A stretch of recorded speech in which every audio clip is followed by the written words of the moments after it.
Alright, out here in a little shady spot, my Velotric Discover. I'm getting ready to clean the chain. I've had analog bikes for decades and rode them all over the place. This is my first e-bike, but the chain is not anything different. So getting ready to clean that. This bike only had, and it's so kind of dark and shady over here. I'm not sure if we can see. This bike only has about 250 miles on it, and the chain is filthy. Filthy from paved paths, and that's kind of crazy. So they use some kind of crappy oil on these things. You can see that dirt gunked up in there. So I'm going to strip this off and then put on something different. Now what we need to do that is a couple things. I got some rags up there. Down here, this is a Park Tool chain cleaner, and you'll see I'll use it here in a minute, and I'll try to put a link to that in the description. That thing's probably more than a decade old, but I'm sure there's a link for it on Amazon somewhere. I'll try to find that.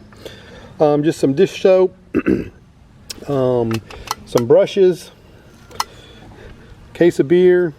It's not what you think, but we'll come back to that. And then the lubes, I use this one for a lot of years, too many years, because it leaves the chain nasty in short order. So Velotric must be using something similar for the chain to be that nasty in 250 miles.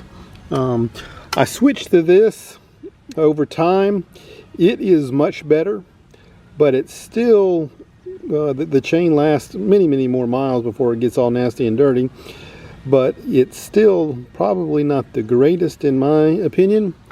So what we will be using is this. It's Squirt, and it's chain lube. It's wax. It's wax and water lube, as opposed to these that are kind of a Teflon oil type lubes. So this wax just stays much cleaner, and a clean chain is not getting worn as quickly as a dirty chain that's grinding grit in every pedal stroke as you move along. All right, here we are on the opposite side of the bike from the chain. Now over here is your rotor, your brake rotor, and your brake caliper, which has, of course, the brake pads in it. And you don't want to get grease and gunk on either one of those things. So as I'm cleaning and spraying off and something may be dripping here or there, you want to protect that. And that's what the 12 pack of beer comes in good for. I just cut, and you can kind of see I cut this thing. Every bike may be a little different, but if you look down in there, if I can see, it's a little bit wider of a shaft, and it's got, this thing needs to fit around, so that's why that loop is so wide. This is going to sit down so it blocks the caliper and the rotor from any gunk. And actually, this is, I like these beer things because they have a waxy type coating to it. So we'll put the waxy type coating over towards the side that we're working on, and then we'll do the same thing with this from the bottom up. I don't think I can do it with one hand. We're going to slide this up. Oh, maybe I can slide this up behind that piece, and no, I'm not doing it with one hand, but we're going to slide that up behind this piece. I'll show you in just a second. All right, here's the side we're just working on, and we're in the dark. I turned the bike around because I'm working on the other side mostly, but hopefully we can see that's the caliper. There's the rotor. That's blocking the water and the grease and the gunk from getting on the caliper and the rotor. And then we come around this side, and you can see those are both blocked and protected from any gunk getting on them.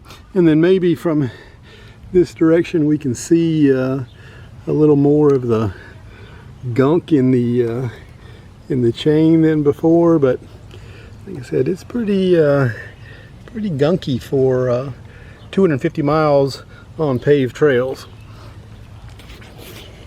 But if I take this towel and wipe this chain, which I'm going to do the whole thing here in just a minute.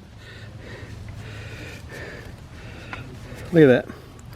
That shouldn't be that bad in 250 miles of paved trail riding. So I'm going to wipe this thing down real good, and then we're clean it with some degreaser. All right, and then I'm going to take this rag and gently squeeze the chain and just back pedal, kind of get the big stuff off before I contaminate my degreaser too much.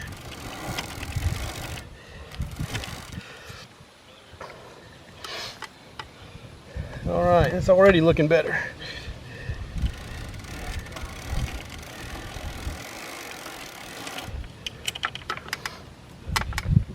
And just a little bit of the cloth and the chain's already looking that shiny silver color like when I bought it. A lot of the gunk's out of there. So making progress. All right, here's my chain scrubber. Got a little handle to hold on to. What we're gonna do is we're gonna fill it with some soap and a little bit of water, and we're gonna put it on the bottom of the chain like that, put that lid on top, and then back pedal that chain, and you can see it's got some brushes and some scrubbers and a sponge, and it'll wash that chain really good with the soap and water and degrease it. And like I said, Dawn is a great degreaser. I've used that, and I've also used some of that orange cleaner, but I don't have any orange cleaner right now, so I don't think either one does a better job than the other. So we're going to use the Dawn because it's what we got. All right, and just hold that handle with your hand and then spin the chain backwards, and kind of suds it up, cleans all the grime. We got brushes are kind of covering every side of that chain, and the sponge kind of grabs it as it goes out of the cleaner. So just a quick and efficient way to really clean the chain.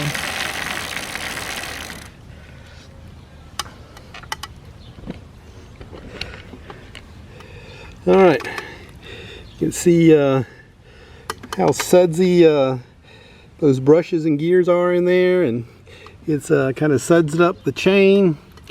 So the chain should be fairly clean. So we'll rinse it off and take a look and see how it's doing. All right, I got a sprayer, got it set on shower, and you don't want to blast this. You really just need to get the soap off. So I'm gonna turn it on very gently. That's too much even. That's just barely dribbling off. And so again, we're gonna rinse all of this. You can try not to spray directly on the calipers or the rotors or anything, but we're gonna rinse all that pretty good.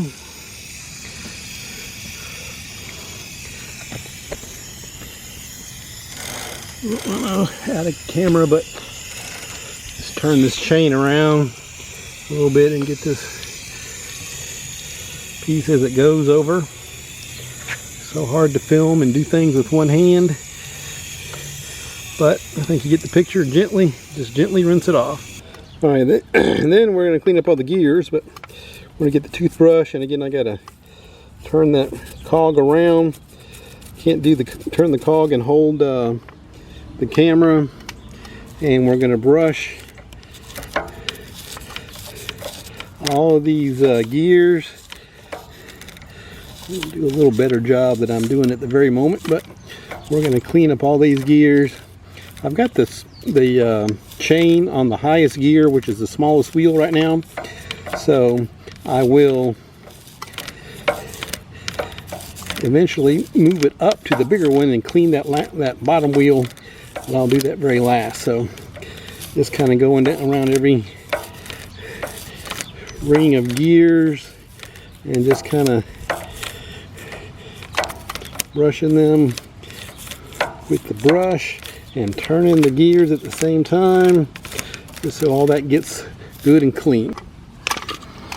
Okay, and with the toothbrush, I got this bigger brush. We kind of get all the cogs at once and back pedal while doing that.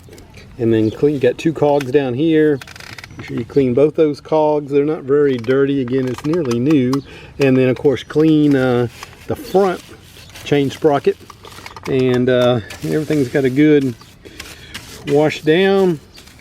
And then we're gonna give it another spray. Chain down a little further and just spin that around.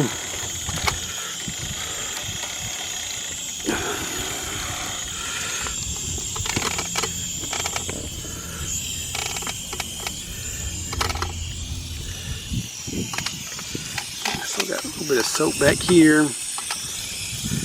Just trying not to blast the motor.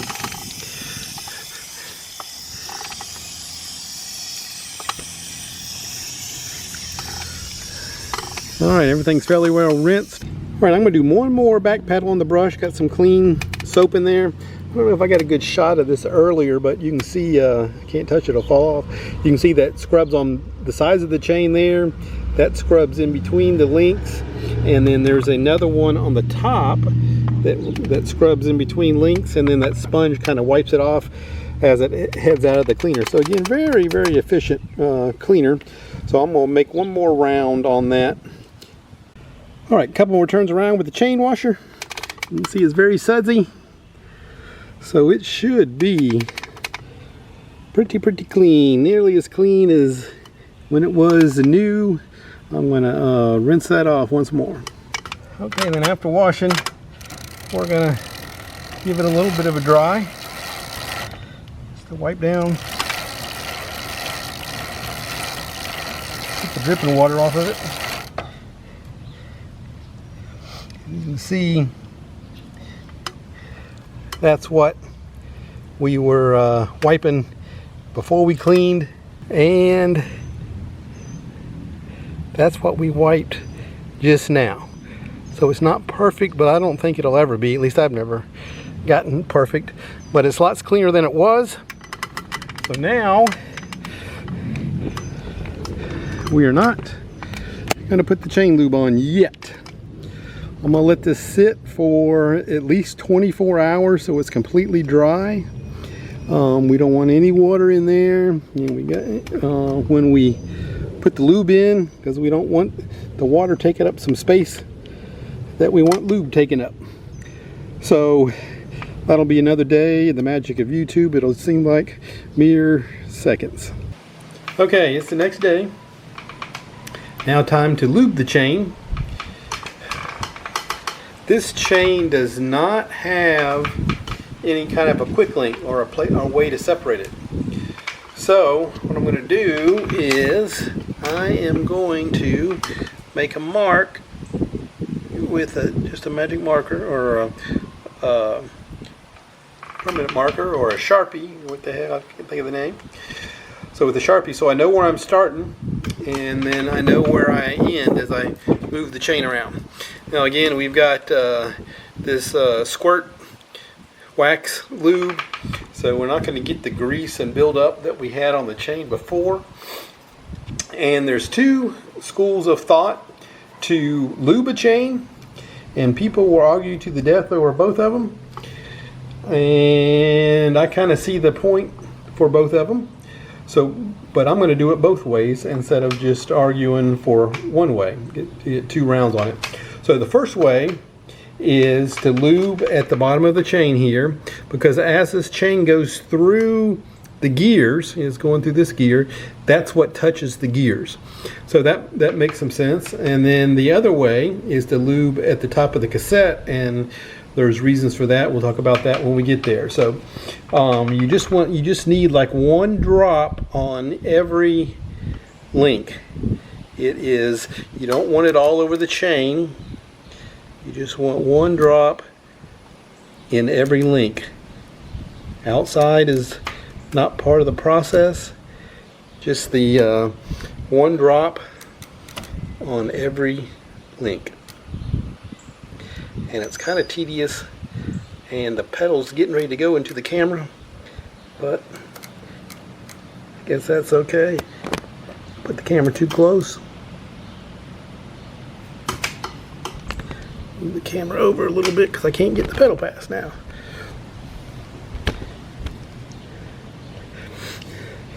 So just one drop in every link.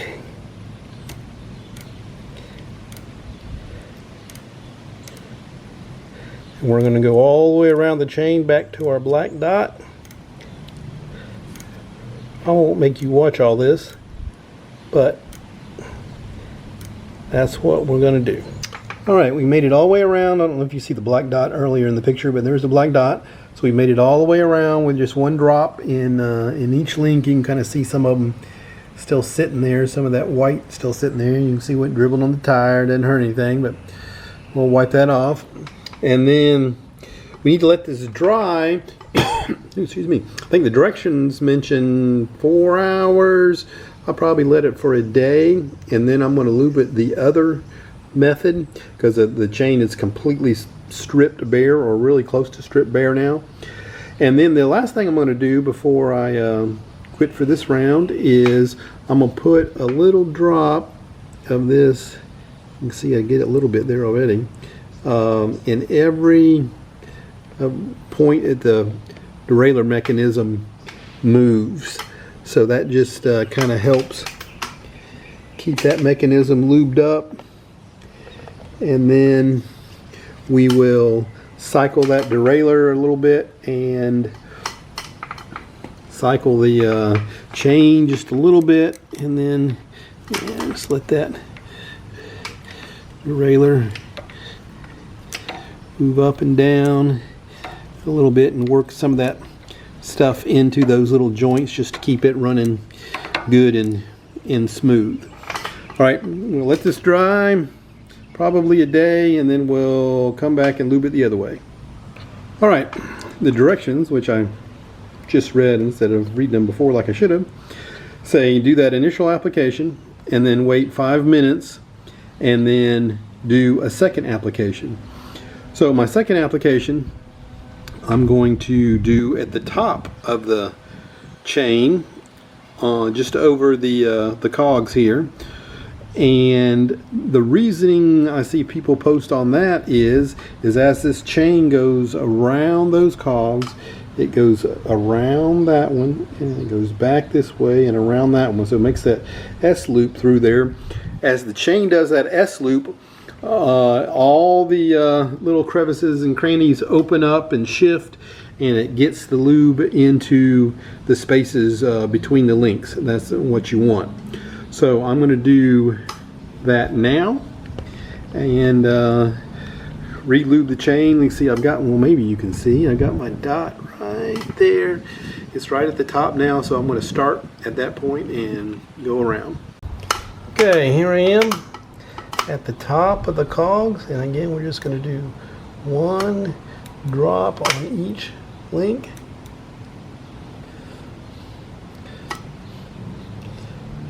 And then get around the chain all the way around. Again, I'm not going to make you watch this whole thing. It's kind of tedious, but the results are great in the end. Alright, I'm all done. Now the best part of this process is I shouldn't have to strip this chain again. We had to strip it with the that washer and mechanism and all that stuff, wash it out and wipe it off. Well, that shouldn't have to be done again because there's no grease, it's just wax, and the wax doesn't attract the dirt, and so you just reapply the wax every little bit. I don't know, I've read 500 miles, I've read 1,000 miles. I guess you just kind of depends on the conditions you're riding your bike in. So that makes it wonderful, and the chain should stay pretty and clean and shiny and silver like it is right now instead of black. So please like and subscribe. Lots of other bike videos on the channel. There's RV videos on the channel. We got kayak vids on the channel. So plenty of stuff for any outdoor enthusiast. We'll see you in the next video.